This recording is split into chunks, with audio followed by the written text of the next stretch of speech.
purpose and the function of the union is to put in place some protections and some measures to look after you in those situations, to keep track of those employers that are doing those sorts of things, and to get the workers together in that workplace to organise and to fight together, because generally if you're being... One of Victoria's most exclusive private schools might be the last place one would expect to hear a presentation on workers' rights. But these Year 9s are among the 120 students per month spoken to as part of the Clara Weeks project. The Clara Weeks project is a school education program that's put together by the Young Unionists network, and it's a program that's based on informing young people who are still of a school age about their rights at work. What we've found is that 70% of young workers are actually working as casuals, who are traditionally in the most precarious and least safe forms of work. So what the Young Unionists Network wanted to do was to put together a school-based education program that would address that, and that would be able to meet curriculum standards and inform young people about their rights at work, answer their questions, and give them a grounding in what unions are and how unions can help them. What about breaks? Are casuals entitled to breaks? Yes. As a general rule, it pays to know that if you work a shift more than 5 hours, generally you're entitled to a 30-minute break, but that's unpaid. Okay? Discrimination. Do casuals have a right to be free from discrimination? Yes, absolutely. Do casuals get paid sick leave? No. Do casuals get paid holiday pay? No. Do casuals get paid long service leave? No. I find this a very important part of our program here.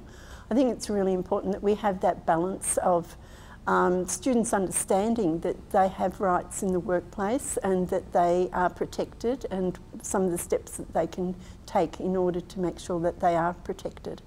What's a union? It's a group, yeah? What kind of group?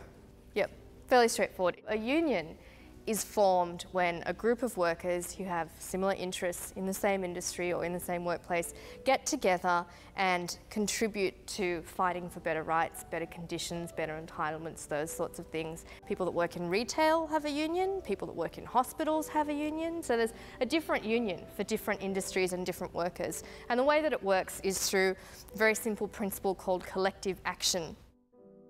The program has raised some eyebrows among conservative media outlets, most recently when a similar program was proposed in Sydney, and promptly set upon by the News Limited tabloid, The Daily Telegraph, including an online poll that asked if Unions New South Wales should be allowed into classrooms to speak about joining unions, completely ignoring the aspects of education on workers' rights and safety provided to the students. They basically made it out to be an exercise in just signing people up. Look, it's an exercise in protecting people's rights, in making sure that young workers are informed, and we've got freedom of association, which protects people's rights to join unions and not to join unions. So there's certainly no exercise in bullying people or trying to, get people to sign up purely for the sake of building numbers.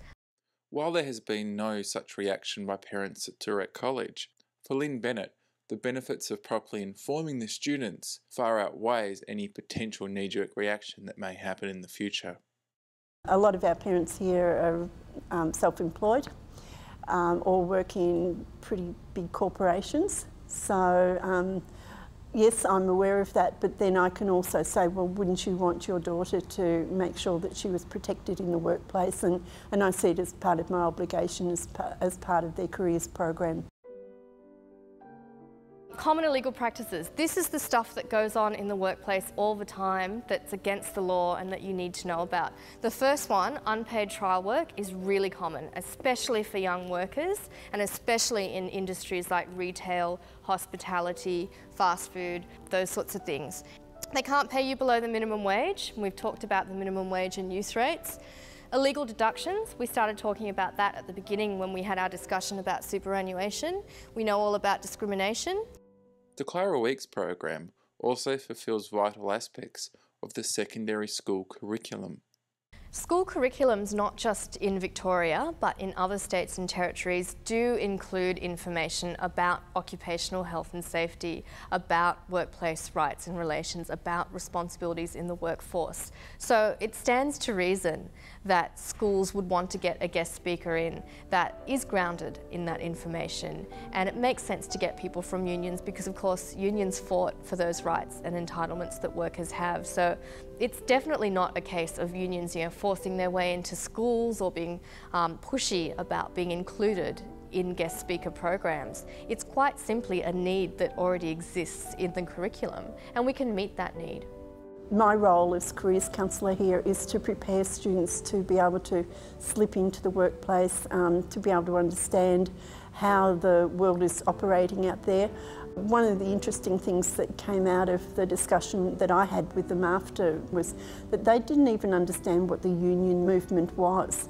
And I find that quite staggering when you think of that we have a Labor government in power. It adds to all of their knowledge of basically how the world's operating. So I think that, I would thoroughly recommend this program to anybody because I think it's just a core part of young people's education. So the only other thing I say is it's not all doom and gloom. Please don't think that every boss is out to get you and give you a hard time, because that's simply not true. But the reality is that there is a percentage of employers who will intentionally do the wrong thing and try and take advantage of young workers because you're less informed about your rights. They're the ones that you need to watch out for, and the best position that you can be in is one where you're informed about your rights. Thank you.